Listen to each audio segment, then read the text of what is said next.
what we've seen in the past decade is a growth in the interest of meeting owners and procurement and other C-level areas where people are asking, why are we doing these meetings?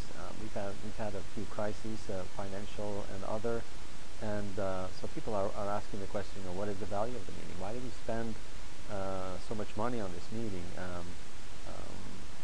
Nobody is happy anymore with having a good time with clients or something. That's not the right answer. So people really want to calculate more the value of the meeting, the return on investment.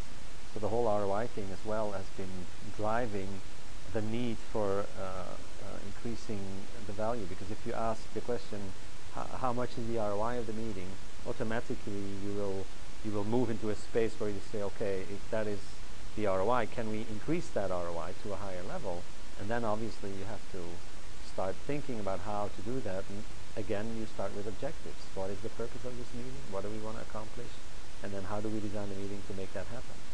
So it has to happen because meetings are under pressure, and it's one of the things we have to do to increase the value of meetings.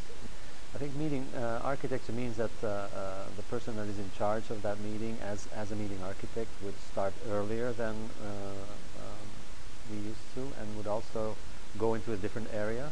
So not only looking at the logistics of the meeting and the participant logistics, but also looking at the content side and how to design the meeting. So that would be like an additional process that would take additional time.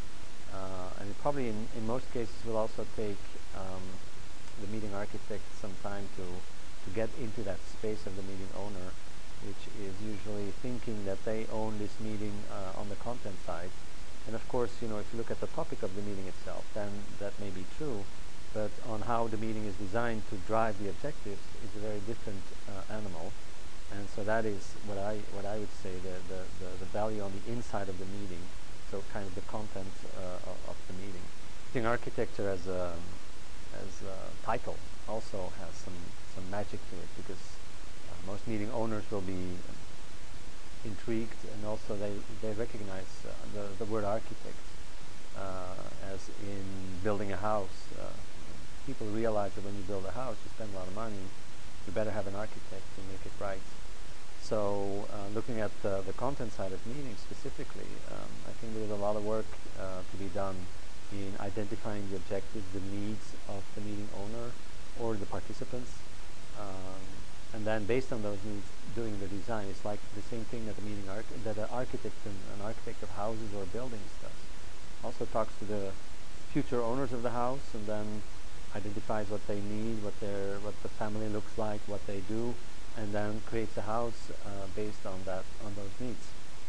And also an architect would usually, at the end of a project, when everything's ready, measure the end result and look at the materials that were used and stability and things like that.